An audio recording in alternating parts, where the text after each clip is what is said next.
ધોરણ 11 વિષય નામાના મૂળ તત્વો આપણે અગાઉ ખાતા વહી અને ખતવણીના પ્રકરણમાં કેવી રીતે ખતવણી કરવી એ અંગે આપણે માહિતી મેળવી છે. ખાતા વહી એટલે શું, ખાતા વહીના લક્ષણો, કેવા પ્રકારની ખાતા વહી હોય, આ બધી બાબતોનો આપણે અભ્યાસ કર્યો છે. હવે આગળ આપણે ખાતાની બાકીઓ કે કેવી રીતે શોધવી એની આપણે ચર્ચા કરીએ. તો ખાતાની બાકી કેવી રીતે શોધવી, તો હિસાબો લખવાની પ્રક્રિયા એ સમગ્ર વર્ષ દરમિયાન ચાલતી પ્રક્રિયા છે. વેપારી વર્ષ દરમિયાન જુદા જુદા ખાતાની પરિસ્થિતિ જાણવા કે કોઈ માહિતી મેળવવા ખાતા વહીમાં બનાવેલ ખાતાઓ કોઈ જરૂરી વિગતો મેળવી શકે છે.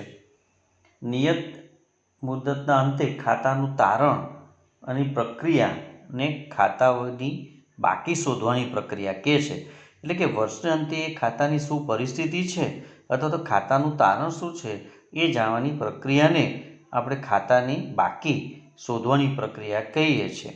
ખાતાનું તારણ માટે કોઈપણ ખાતાની ઉધાર બાજુની રકમો અને જમા બાજુની રકમોનો તફાવત શોધવામાં આવે છે, જેને તે ખાતાની બાકી કહેવામાં આવે છે. એટલે કે જે બાજુ રકમ વધારે હોય એ બાજુ સરવાળો પહેલો કરવાનો અને એની વિરુદ્ધ બાજુ જે કંઈ રકમ ખૂટતી હોય એ નોંધી બંને બાજુ સરવાળા સરખા કરવાના. આ પ્રક્રિયાને ખાતાની બાકી શોધવાની કહે છે. દાખલા તરીકે ઉધાર બાજુ સરવાળો 1 લાખ છે અને જમા બાજુ 90,000 છે. તો જમા બાજુ સરવાળાની સામે 1 લાખ લખવાના, 10,000 જે ખૂટે છે એ ખૂટે લખ્યું એને શું કહેવાશે? બાકી કહેવાશે. એ બાકી શોધવાની પ્રક્રિયા. એટલે કે ઉધાર બાજુનો જમા બાજુના સરવાળાનો તફાવતને બાકી કહેવામાં આવે છે ટૂંકમાં. તો બાકી શોધવા માટે ખાતાની ઉધાર બાજુની રકમનો સરવાળો તથા જમા બાજુની રકમનો સરવાળો કરી તે બંને વચ્ચે તફાવત શોધવામાં આવે છે. આ તફાવતની રકમને ખાતાની બાકી તરીકે ઓળખવામાં આવે છે. દાખલા તરીકે રોકડ ખાતાને ઉધાર બાજુનો સરવાળો 85,000 હોય અને જમા બાજુનો 78,000 હોય તો તફાવતની રકમ 7,000 તે રોકડ ખાતાની બાકી આવી એમ કહેવાય. એવી રીતે રોકડ ખાતાને જે બાજુનો સરવાળો વધુ હોય તે રકમ ખાતામાં બંને બાજુ દર્શાવવામાં આવે છે, ત્યાર પછી એને બાકી શોધવામાં આવે છે. ઉપર મુજબ ખાતાની બાકી શોધતા જે બાજુનો સરવાળો વધુ હોય તેનાથી વિરુદ્ધ તેની બાકી તફાવતની રકમ શોધવા લખવામાં આવે છે. જો ઉધાર બાજુનો સરવાળો વધુ હોય તો જમા બાજુએ શોધેલ તફાવતની રકમને ઉધાર બાકી તેમજ ખાતાની આખરની બાકી કહે છે.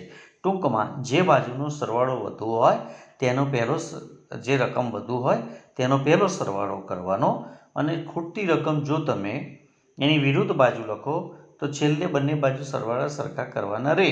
એટલે જે બાજુ સરવાળો વધુ હોય અને ખૂટતી રકમ તમે જે બાજુ લખો તે તેની બાકી કહેવાય.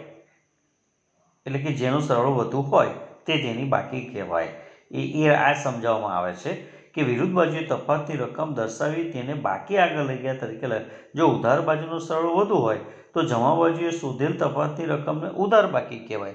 ટૂંકમાં જે બાજુનો સરવાળો વધુ હોય તે તેની બાકી કહેવાય. ખૂટતી રકમ લખો એ બીજી રીતે જોઈએ તો ખૂટતી રકમ લખો એની વિરુદ્ધની બાકી કહેવાય.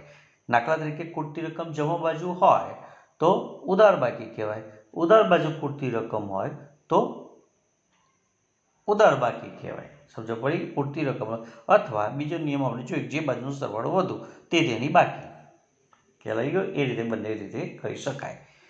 ત્યાર પછી ખાતામાં શોધેલ તફાવતની રકમને ખાતાના છેવટની વિગતમાં દર્શાવવામાં આવે છે, છેલ્લે લખવામાં આવે, તેમજ તેની સામે છેવટની તારીખ પણ લખવામાં, જે મહિનાની શોધવાની હોય એની આખરની તારીખ લખવામાં આવે છે.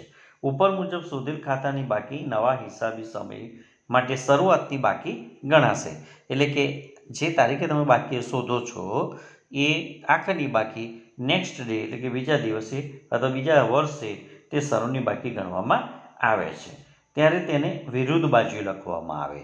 જો તમે ઉધાર બાકી હોય તો નેક્સ્ટ યર એને નવું ખાતું થાય બીજે વર્ષે ત્યારે એને જમા બાજુ લખવી પડે. જમા બાકી હોય તો એનું નવું ખાતું જ્યારે ખોલો ત્યારે તેને ઉધાર બાજુ લખવામાં આવે છે. તારીખના ખાનામાં નવા સમયની મહિનો પહેલી તારીખ લખવામાં આવે છે અને વિગતના ખાનામાં બાકી આગળ આવ્યા એમ લખવામાં આવે છે. જ્યારે આગળની બાકીમાં બાકી આગળ લઈ ગયા તેવું લખવામાં આવે છે. એટલે વર્ષના અંતે આપણે હિસાબો લખતા હોઈએ તો 31/3ની જે બાકી છે એને શું લખાય? બાકી આગળ લઈ ગયા. અને 1/4ની જે બાકી છે એને લખાય બાકી આગળ લાવ્યા. એ રીતે લખાશે. તો તમે જો પાઠ્યપુસ્તક સાથે તમારી હોય તો એ પાઠ્યપુસ્તકમાં પેજ નંબર 238 જુઓ. એ 238ના પેજ ઉપર સંજયનું ખાતું આપેલું છે. તો સંજયના ખાતાની તમે જોશો તો ઉધાર બાજુ રકમનો સરવાળો 69,000 થાય છે, જ્યારે જમા બાજુનો 69,000 થતો નથી. એમાં 28,000 ખૂટે છે. જે 28,000 ખૂટે એ શું કહેવાશે? જે બાજુનો સરવાળો એટલે કે ઉધાર બાકી. મેં કહ્યું ને, જે બાજુનો સરવાળો વધુ એ એની બાકી, અથવા તો જે બાજુ ખૂટતી રકમ લખો તેનાથી વિરુદ્ધ બાજુને એની બાકી કહેવામાં આવે છે. તો સંજયના ખાતામાં જોયું તો ઉધાર બાજુનો સરવાળો વધુ છે તો એને ઉધાર બાકી કહેવાય. અથવા તમે જોયું કે બાકી જમા બાજુ લખી છે તો ખૂટતી રકમ છે એની વિરુદ્ધની સાઈડ જે આવે એની બાકી કહેવાય. તો અહીંયા વિરુદ્ધની સાઈડ ઉધાર આવે છે. તો સંજયની કઈ બાકી કહેવાય? ખાતાની ઉધાર બાકી. સમજ પડી ગઈ? જ્યારે નેક્સ્ટ યર આ બાકી આગળ ખેંચવામાં આવે ત્યારે બીજા વર્ષે અહીંયા 31 આપી છે માર્ચ. હવે પહેલી 1/4 જ્યારે બાકી લખવાની હોય, વ્યક્તિઓના ખાતાની બાકીઓ આગળ ખેંચવામાં આવે છે, તો તે વખતે જ્યારે લખવામાં આવે ત્યારે કઈ બાજુ લખવી જોઈએ? એ ઉધાર બાકી ઉધાર બાજુ લખવામાં આવે છે. આમાં જોઈએ તો વ્યક્તિ દર વર્ષે જ્યારે હિસાબી વર્ષ પૂરું થાય ત્યારે માલ મિલકત અને વ્યક્તિઓના ખાતા જે છે એને પાકા ખાતા કહે છે. અને એ પાકા ખાતા જે છે એ પાકા ખાતાને આપણે આગળ ખેંચીએ છીએ. આગળની બાજુ એની બાકી ખેંચવામાં આવે છે. જ્યારે જે માલ અંગેના ખાતાઓ છે અથવા તો ઉપજ ખર્ચ અંગેના ખાતાઓ છે એને બાકી આગળ ખેંચવામાં આવતી નથી. એ સિવાયના જે ખાતાઓ મિલકતોના ખાતાઓ છે એને ઉપર ખેંચવામાં આવે છે. આ સંજયનું ખાતું જોયું એ વ્યક્તિનું ખાતું. તો બીજા વર્ષે સંજયના ખાતાની બાકી આગળ ખેંચવામાં આવે, બાકી આગળ લઈ ગયા અને નેક્સ્ટ યર બાકી આગળ લાવ્યા એમ લખાય છે. તો નફા નુકસાન અંગે કયા ખાતા? તો ખર્ચ અને ઉપજના જે ખાતાઓ છે એ ખાતાઓ ત્યાં લઈ જવામાં આવે છે નફા નુકસાન ખાતે. અને માલ અંગેના ખાતાઓ એ આપણે વેપાર ખાતે લઈ જઈને બંધ કરીએ છીએ, એ તમને ખબર છે. તો એવી વ્યક્તિઓની અને મિલકતોની બાકી આગળ ખેંચવામાં આવે છે. બાકીના ખાતાઓ બંધ કરવામાં આવે છે. તો સંજયના ખાતા પરથી તમને ખ્યાલ આવી ગયો હશે કે કેવી રીતે એ બાકી શોધવામાં આવે છે. તો બાકીઓ અંગે આપણે જોઈએ તો ખાતાની બાકીઓમાં ઉધાર અને જમા બાકી હોય છે, પરંતુ ત્રીજા નંબરમાં જોઈએ કે ખાતાની બાકીની દૃષ્ટિએ નીચે મુજબની 3 પરિસ્થિતિઓ ઉપસ્થિત થાય છે.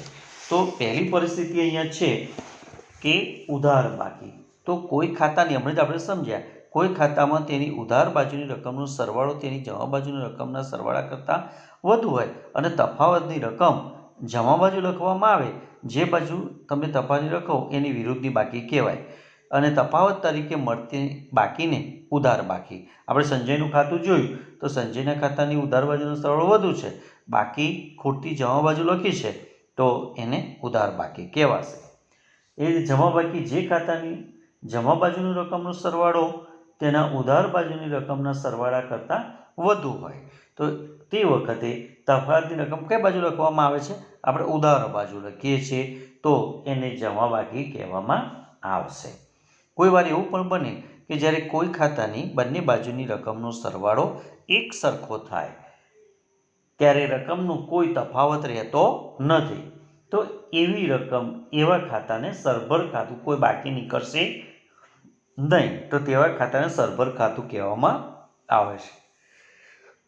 કેટલીક વાર પરીક્ષામાં 1 માર્કમાં પૂછાય છે સરભર ખાતું એટલે શું? તો જે ખાતાને સરવાળો કરતા બંનેમાંથી ઉધાર કે જમા કોઈ પણ બાજુ જો રકમ ખૂટતી ન હોય તો અને બંને બાજુનો સરવાળો સરખો થતો હોય તો તેને આપણે કઈ સરભર કહીએ છીએ. તે વખતે કોઈ બાકી હોતી નથી એમ કહેવામાં આવે છે.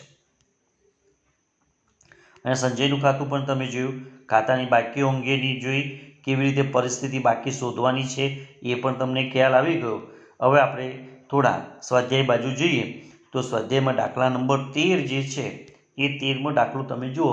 પાઠ્યપુસ્તક તમારી સાથે રાખજો તો વધારે ખ્યાલ આવશે, કારણ કે પાઠ્યપુસ્તકથી જ એનો વધારે તમને અંદાજ આવશે કે શું કહેવા માગું છું, અથવા તો એની આમનોંધ કેવી રીતે થાય છે એ જો સમજવી હોય તો ચોપડી સાથે રાખજો. મેં અહીંયા આમનોંધ લખી છે અને એ લખી છે એના આધારે આમનોંધ પહેલી કરવી પડશે અને આમનોંધને આધારે ખતવણી કરવાની છે.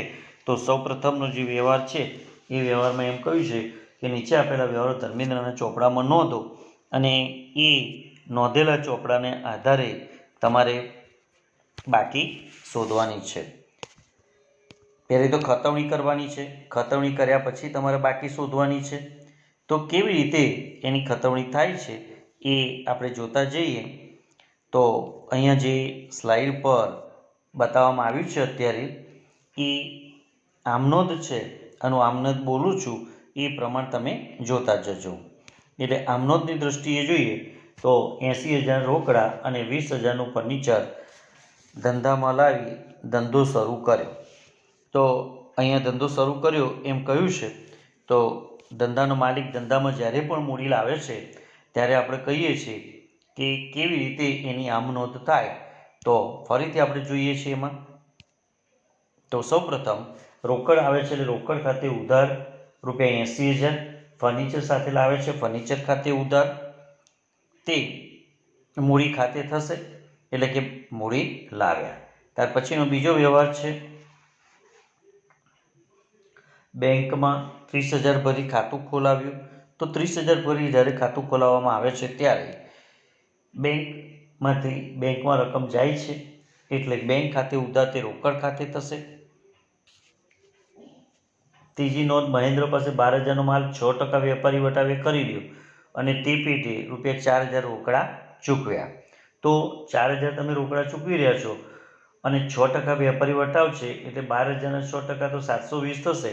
તો 720 નીકળશો તો ખરીદ ખાતે ઉધાર 11,280, રોકડ આપણે આપીએ છીએ 4,000 તે રોકડ ખાતે અને બાકીની રકમ 7,280 છે તે શાક પર રહે છે એટલે એને શાક તરીકે નોંધવામાં 7,280 આવશે. ત્યાર પછીનો વ્યવહાર છે નરેન્દ્રને 7,500નો માલ 10% વેપારી વટાવે વેચ્યો. નરેન્દ્રએ 2,000 ચૂકવ્યા. તો નરેન્દ્રએ આપણને 2,000 ચૂકવ્યા છે તો નરેન્દ્ર રોકડ આવશે એટલે રોકડ ખાતે ઉધાર થશે અને વેચાણની રકમ છે 7,500 એના 10% તો 750 એને આપણે વટાવો આપવો પડશે. તો વેચાણ ખરેખર થશે 6,750નું. તો 6,750ના વેચાણમાં રોકડ મળે છે આપણને 2,000 એટલે નરેન્દ્ર ખાતે ઉધાર થશે 4,750 અને રોકડ ખાતે 2,000 ઉધાર થશે તે વેચાણ ખાતે 6,750. ત્યાર પછી છે દુકાનના બોર્ડ માટે 3,000 અને વર્તમાનપત્રોના જાહેરાત માટે 4,000 રોકડા ચૂકવ્યા. તો એની આમનોંધ થશે. પરચુરણ ખર્ચ આપણે ગણીએ છીએ દુકાન ખર્ચને. પરચુરણ ખર્ચ ખાતે ઉધાર ₹3,000, જાહેરાત ખર્ચ ખાતે ₹4,000 તે રોકડ ખાતે રોકડ જાય છે બાબત છે દુકાન ખર્ચ અને ભાડું. ત્યાર પછી 7મો વ્યવહાર જિંદગીના વીમા પ્રીમિયમ 6,000 અને પુત્રની સ્કૂલની ફી 2,200 દુકાનમાંથી ચૂકવી. હવે બંને રકમ ધંધાનો માલિક ધંધા પોતાના અંગત ઉપયોગ માટે લઈ જાય છે એટલે ઉપાડ ખાતે ઉધાર થશે. બંનેની સંયુક્ત આમનોંધ કરશો તો બંને ભેગા કરીએ તો ઉપાડ ખાતે ઉધાર 8,200 તે રોકડ ખાતે પુત્રની ફી ભરી અને જિંદગીનું વીમા પ્રીમિયમ ભર્યું એમ કહેવાય. ત્યાર પછી આગળનો વ્યવહાર છે મહેન્દ્રને ₹7,200નો ચેક આપી ખાતું ચૂકતે કર્યું. તો અગાઉનો આપણે વ્યવહાર જોઈએ તો મહેન્દ્રનો 3જી તારીખનો વ્યવહાર છે. મહેન્દ્રને ₹7,280 આપવાના છે. એની સામે તમે 7,200 આપો છો એટલે ₹80 વટાવ છે એમ કહેવાય. એટલે મહેન્દ્ર ખાતે 7,280 ઉધાર થશે તે બેંક ખાતે 7,200 જે આપે છે ચેક અને ₹20 એ વટાવ છે એ વટાવ આપણને આપે છે આપણને લાભ થાય છે એટલે વટાવ ખાતે ₹80 થશે. એવી રીતે નરેન્દ્ર ચેક આપે છે અને ખાતું ચૂકતે કરે છે. નરેન્દ્ર 4,700 ચેક આપી ખાતું ચૂકતે કર્યું. હવે નરેન્દ્રનો વ્યવહાર તમે ઉપરની તારીખમાં જુઓ 5મી તારીખમાં નરેન્દ્ર ખાતે 4,750 બોલે છે.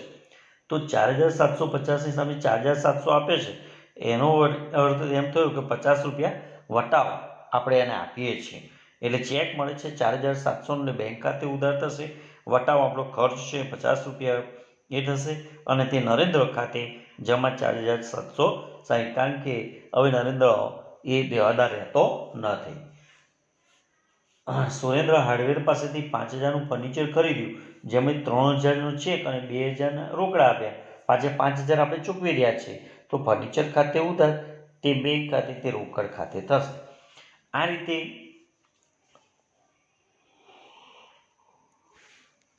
એની ખતવણી કરવામાં આવે છે. અને ખતવણી પછી આમ નોંધ કરી. હવે આમ નોંધ પરથી આપણે ખતવણી કરતા જઈએ તો અહીંયા મેં સૌ પ્રથમ મૂડી ખાતું લીધું છે, કારણ કે પહેલી જ આમ નોંધમાં એક જ આમ નોંધમાં મૂડી બને છે. તો મૂડી ખાતામાં તમે કેવી રીતે ખતવણી કરશો, તો આમ નોંધ ઉપરથી જ્યારે ખતવણી કરવાની એમ અગાઉ શીખવાડ્યું છે કે ખાતું ખોલી જે ઉધાર થતું ખાતું છે એ જમા બાજુ રકમ લખવાની અને વિગતમાં એની વિરુદ્ધનું ખાતું લખવાનું. તો અહીંયા મૂડી ખાતું છે, તો પહેલી આમ નોંધ આપણે જોઈ કે રોકડ ખાતે ઉધાર, ફર્નિચર ખાતે ઉધાર, તે મૂડી ખાતે. તો મૂડી ખાતાની જમા બાજુ રકમ આવશે કેટલી? 1 લાખ, પરંતુ એના બે ભાગ પડશે. એક છે રોકડ ખાતે 80,000 અને બીજું છે ફર્નિચર ખાતે. આ બંને રોકડ ખાતે અને ફર્નિચર ખાતે જમા કરવામાં આવશે. પછી અત્યારે તમે જોઈ લીધું કે તમે આમ નોંધ થોડી છે એની પરથી તમને ખ્યાલ આવી ગયો કે આ ખાતાનો બીજો કોઈ વ્યવહાર દેખાતો નથી. તો અહીંયા આપણે એનું ખાતું બંધ કરીએ તો તમે જોશો કે જમા બાજુ 1 લાખનું ટોટલ થાય છે, જ્યારે ઉધાર બાજુ કોઈ પણ વિગત નથી. તો એ બાજુ બાકી આગળ લઈ ગયા 1 લાખ લખાય. હવે તમે જુઓ તો જમા બાજુનું ટોટલ વધુ આવ્યું છે અને ખોટી રકમ આપણે ઉધાર બાજુ લખી છે. તો પહેલા નિયમ પ્રમાણે જે બાજુનું ટોટલ વધુ કે સરવાળો વધુ એ એની બાકી. તો આ રમેશનું ધર્મેન્દ્રનું ખાતું છે, ધર્મેન્દ્રનું મૂડી ખાતું એ હંમેશા જમા બાકી જ બોલાવે. તો અહીં 1 લાખ રૂપિયા એ જમા બાકી છે એમ કહેવાય. તમે સાથે સાથે જોતા રહેજો. રોકડ ખાતું ને ફર્નિચર ખાતું પણ હશે, તો રોકડ ખાતું જો ફર્નિચર ખાતામાં આપણે કરી છે, તો ફર્નિચર ખાતાની કઈ બાજુ થાય? મૂડી લાવ્યા છે તો ઉધાર બાજુ જુઓ. ફર્નિચર ખાતાની ઉધાર બાજુ આપણે લખ્યું છે 20,000, અહીંયા ખતવણી કરેલી છે એની સામે 20,000. હવે ફર્નિચર ખાતું એક બીજા પણ જ્યાં જ્યાં ફર્નિચર ખાતું છે એની આપણે ખતવણી કરી દઈએ એટલે તમને ઝડપથી ખ્યાલ આવી જશે કે ફર્નિચર ખાતામાં કેવી રીતે થાય છે. એક તો મૂડી તરીકે લાવ્યા તો આપણે જોયું કે ફર્નિચર ખાતે ઉધાર તે મૂડી ખાતે થાય છે, એટલે ફર્નિચર ખાતાની ઉધાર બાજુ 1લી તારીખે મૂડી ખાતે 20,000 ક્રોસ એન્ટ્રી થઈ ગઈ. મૂડી ખાતામાં કઈ બાજુ થઈ? જમા બાજુ, અને ફર્નિચર ખાતામાં ઉધાર બાજુ. તો એવો જ કોઈ વ્યવહાર તમે જુઓ, તમે આમ નોંધ કરી છે ખબર છે, છેલ્લો વ્યવહાર છે કે ફર્નિચર 5,000 અને 5,000નું કર્યું, એમાં 3,000નો ચેક આપ્યો છે, 2,000 રોકડા આપ્યા. તો છેલ્લી આમ નોંધ જુઓ તો ફર્નિચર ખાતાની ઉધાર બાજુ 2 એન્ટ્રી આવશે. તો કઈ આવશે? બેંક ખાતે 3,000 અને રોકડ ખાતે 3,000.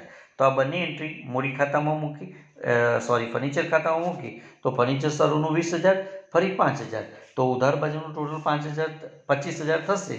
તો જમા બાજુ બાકી આગળ લઈ ગયા, તો તફાવતની રકમ આપણે જમા બાજુ મૂકી છે, એટલે કઈ બાકી નીકળે? ઉધાર બાજુનું સરવાળો વધુ એટલે એને ઉધાર બાકી. હંમેશા યાદ રાખજો કે મૂડીની જમા જ બાકી હોય અને મિલકતોની હંમેશા ઉધાર બાકી હોય.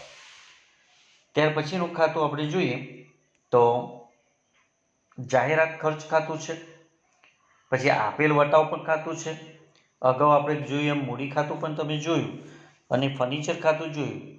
આ બંને ખાતાનો તમને ખ્યાલ આવી ગયો હશે. હવે જાહેરાત ખર્ચ ખાતું, મળેલ વટાવ ખાતું ને આપેલ વટાવ ખાતું પણ અહીં આપણે સાથે લીધું છે. તો કઈ આમ નોંધમાં તમે જોશો કે મળેલ વટાવ આપણને ક્યારે વટાવ મળેલો છે? તો મહેન્દ્રમાં આપણે માલ શું કર્યું છે? વેચેલો છે, આ ખરીદ્યું છે. તો એ 6થા નંબરની આમ નોંધ જુઓ તો વટાવ ખાતે લખેલું, જાહેરાત ખાતે વટાવ ખાતે 8મી તારીખ છે મહેન્દ્રનો, 8મી તારીખ જુઓ. ધર્મેન્દ્ર ખાતે ઉધાર, તે બેંક ખાતે તે વટાવ. એટલે વટાવ ખાતાની જમા બાજુ 80 રૂપિયા થાય. કોને વટાવ આપ્યો છે? તો ઉધાર થતું ખાતું એમાં કયું છે?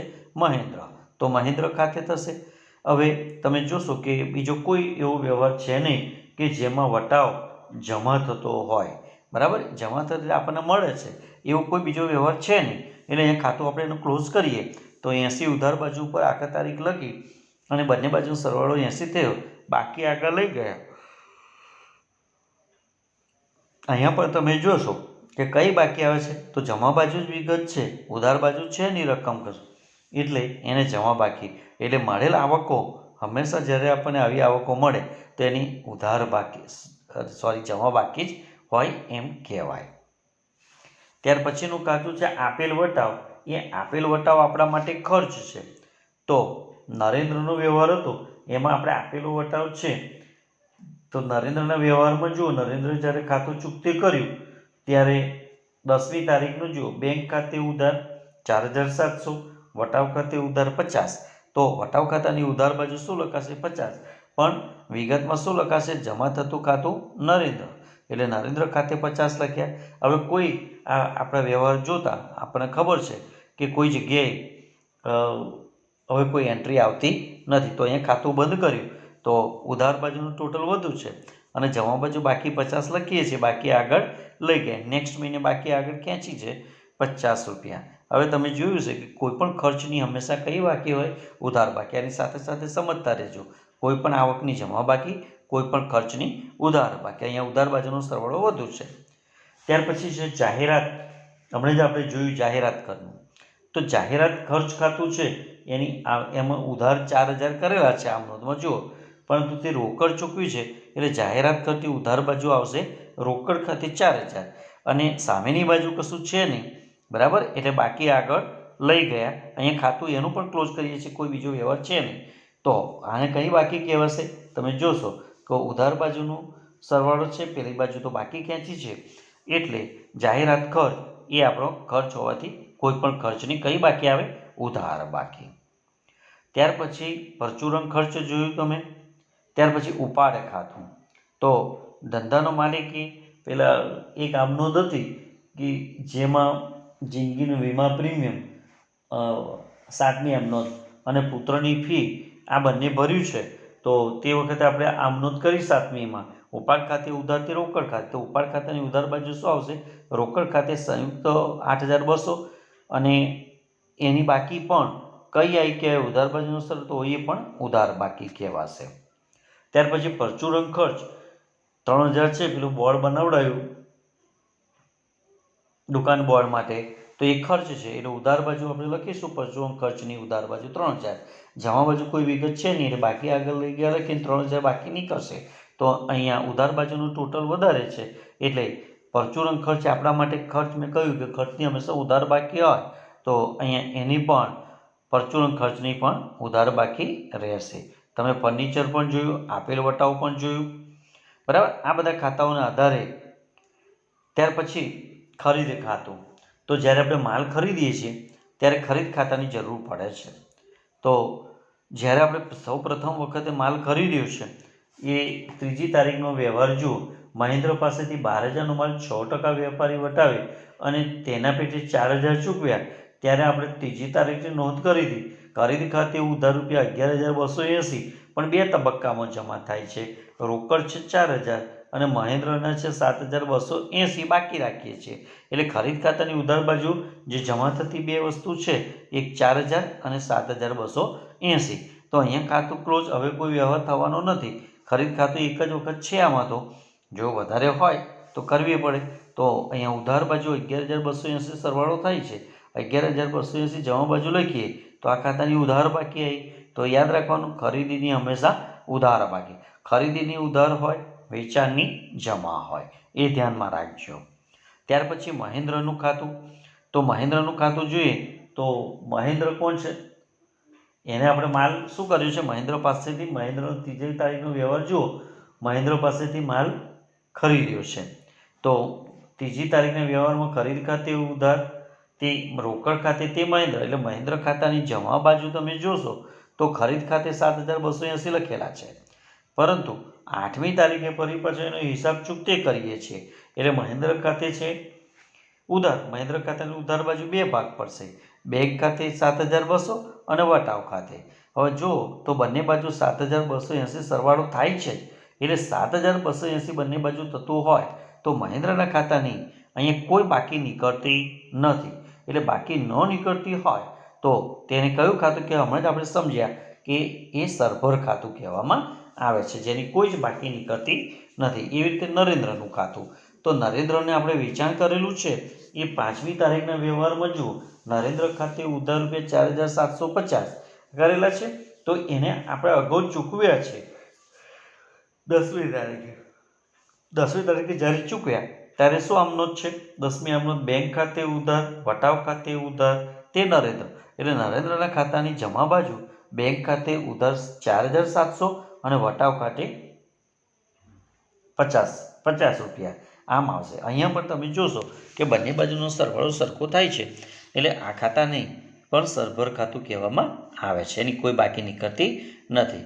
એવી રીતે વેચાણ ખાતું, આપણે નરેન્દ્રને માલ વેચ્યો છે, તો નરેન્દ્રને માલ વેચ્યો છે એમાં 4,750 અને બીજો રોકડો વેચ્યો છે, તો એની બંને બાજુ નોંધ કરતાં જમા બાજુનું ટોટલ 6,750 થાય છે, ઉધાર બાજુ બાકી આપેલ લખીએ 6,750, બંને બાજુનું ટોટલ સરખું કરી હવે કઈ બાજુ ટોટલ વધારે હતું? તો જમા બાજુ.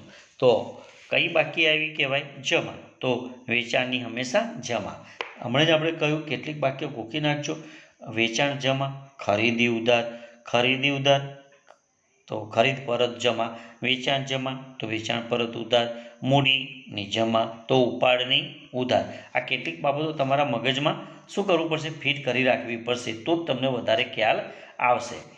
તો આ પ્રમાણે આ 13મા દાખલો જે હતો એની ખતવણી આ પ્રમાણે થાય છે અને બાકીઓ પણ આ રીતે શોધાશે. હવે ફરીથી જ્યારે પણ આપણે મળીશું ત્યારે અગાઉ કેવી રીતે હજુ કેટલાક દાખલાઓ છે, બરાબર છે, કેવી રીતે ખતવણી થાય છે એ વિશેષમાં જોઈશું. કોઈ મુશ્કેલી હોય તો તમે મારો સંપર્ક કરી શકો છો. ત્યાં સુધી નમસ્કાર.